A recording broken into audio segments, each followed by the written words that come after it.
Bueno, grupo, muy buenas tardes. Vamos a hacer algunas aclaraciones en relación a las lecturas de monoaminas y sinapsis. Empezando con sinapsis, vamos a ver, perdón, con neurotransmisores.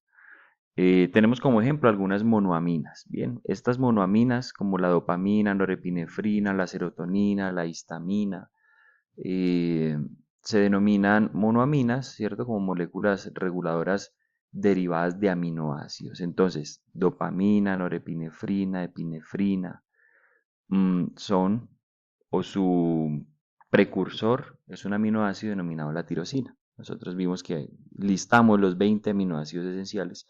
Entre esos podríamos encontrar la tirosina. Entonces, la tirosina da lugar en un proceso de síntesis biológico de estos neurotransmisores.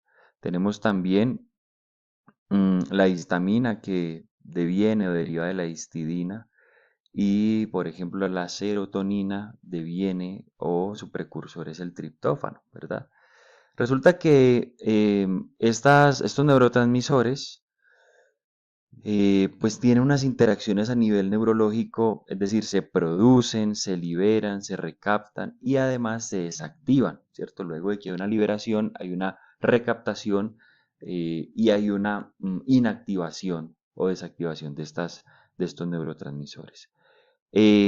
La enzima clave para la desactivación de estos neurotransmisores es la conocida MAO o la monoaminooxidasa. ¿Listo?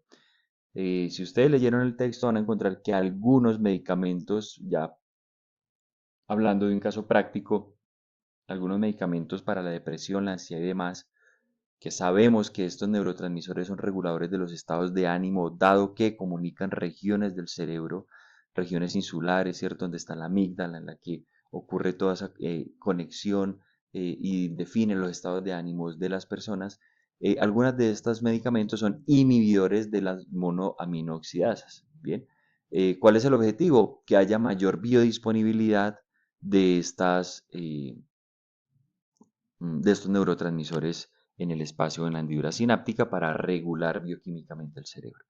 Bien, entonces veamos aquí un ejemplo, ¿cierto?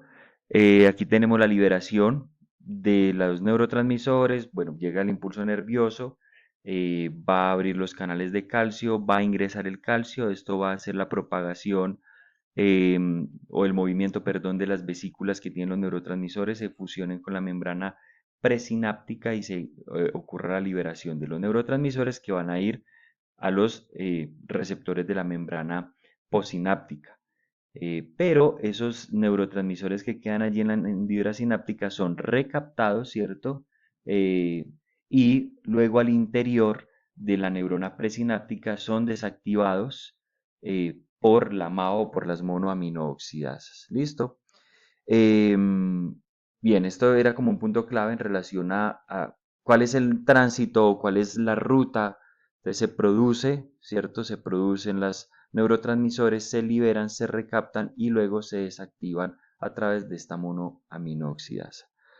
No olvidemos un poco esto que estamos viendo acá, que tiene que ver como con esa escena de sinapsis química en la que hay una membrana presináptica, hay unas vesículas que se van a fusionar con la membrana, hay una liberación de neurotransmisores, hay una especificidad entre el ligando, es decir, el neurotransmisor y el receptor, hay una membrana posináptica y, bueno, recaptación e inactivación de estos neurotransmisores.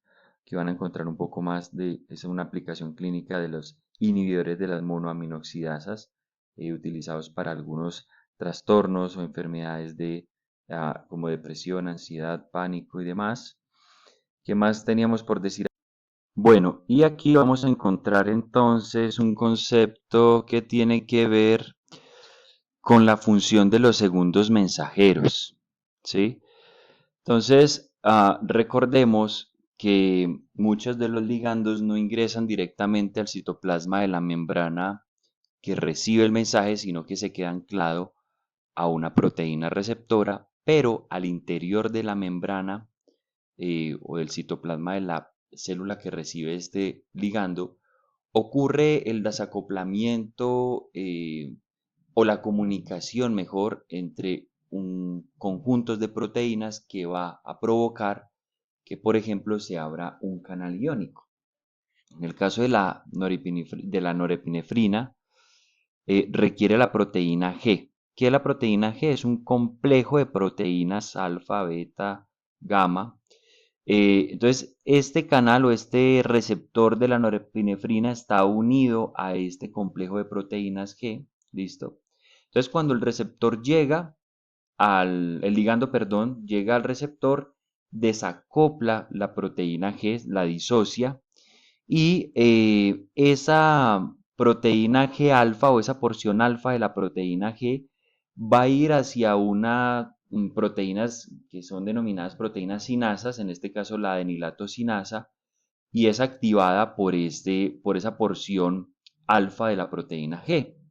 Eso lleva a que se produzca el AMP cíclico. ¿Listo? Ese AMP cíclico va a activar, ¿listo? Desde ATP va a pasar a AMP cíclico y lo que va a provocar es que active por fosforilación proteínas, se fosforila esta proteína sinasa, se produce AMP cíclico y va a provocar la activación de este canal iónico. ¿Listo?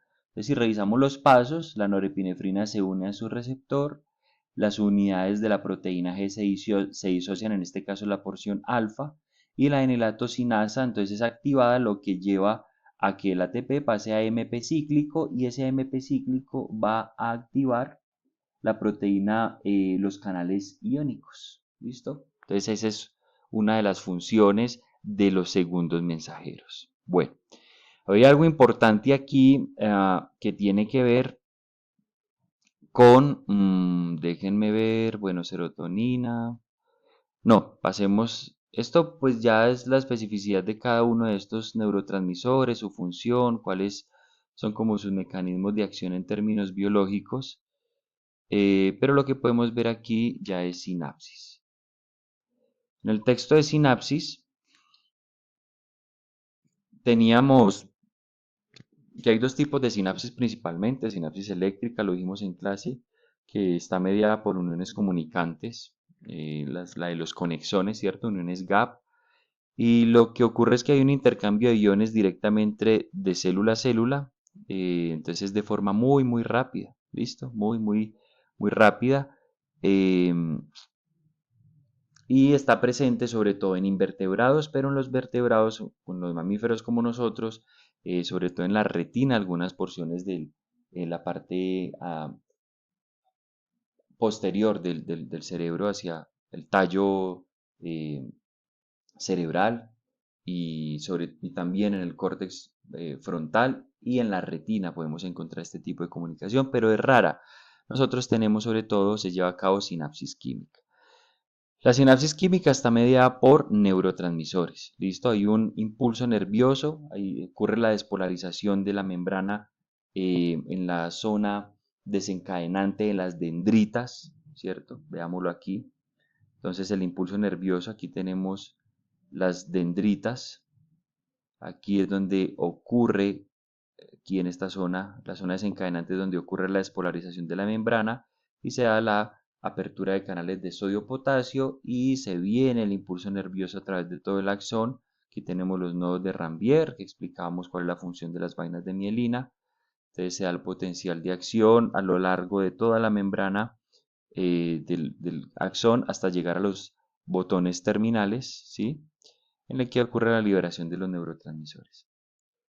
Mm, recordemos que cuando llega el impulso nervioso al botón terminal, en este punto se abren los canales de calcio, el calcio ingresa a la membrana presináptica e induce, ¿cierto? Esta sinaptotamina induce la exocitosis, ¿listo? Entonces las vesículas sinápticas, aquí tenemos el complejo SNARE, SNARE, que va a inducir el acoplamiento y fusión de las vesículas a la membrana presináptica para la liberación de los neurotransmisores. ¿Listo? Entonces el calcio eh, es un inductor de esa fusión y lleva a cabo la estimulación de la exocitosis de los neurotransmisores. Bien, entonces aquí tenemos el complejo SNARE de las membranas presinápticas, ¿sí? Entonces, ¿cómo son activadas esas proteínas, esos complejos proteicos? Por el calcio que ingresa. Entonces, cuando el impulso nervioso llega hasta el final, se abren los canales de calcio, el calcio ingresa al citoplasma de la membrana presináptica y activa el complejo proteico para la unión de las vesículas y la liberación de los neurotransmisores. En este caso, entonces, quería hablarles de algo, aquí está, del potencial graduado. Entonces, recordemos que la membrana plasmática,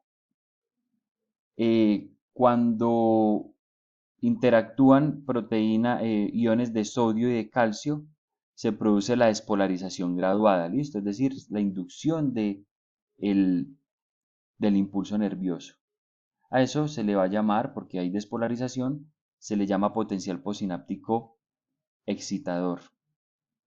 Pero cuando juega un papel importante el cloro, ¿cierto? Cuando el cloro entra a la célula, ocurre la hiperpolarización graduada. En este caso se llama potencial posináptico inhibidor. ¿Listo? Entonces son mecanismos antagónicos.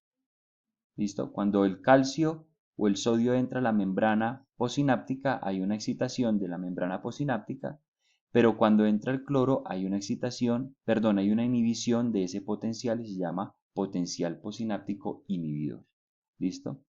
Entonces, el EPSP, que es el potencial posináptico excitador, estimula la célula posináptica para que produzca potenciales de acción, es decir, que se continúe el impulso nervioso. Mientras que los inhibidores, pues hacen el efecto contrario, es decir, hasta ahí va a llegar o se inhibe el impulso, la sinapsis, ¿listo? Entonces, en la sinapsis entre axón, perdón, de una neurona y las dendritas de la otra, eh, los potenciales posinápticos excitadores o inhibidores se producen en las dendritas. Desde ahí se deben propagar hasta el segmento inicial del axón para influir sobre la producción de potenciales de acción. Bueno, yo creo que eso es como un breve resumen. Tener claro los iones sodio, potasio, calcio, cloro, sus funciones en términos de el potencial excitador, el potencial inhibidor, ¿cierto? Graduado, el potencial posináptico excitador, potencial posináptico inhibidor, si es sodio, si es calcio o si es cloro. Diferencia entre sinapsis eléctrica, sinapsis química. Y lo que estamos viendo respecto a las monoaminas, la importancia de la MAO o de la monoaminoxidasa como degradador o inactivador de los neurotransmisores para la regulación bioquímica de estos neurotransmisores en el cerebro. Nos vemos mañana y muchas gracias.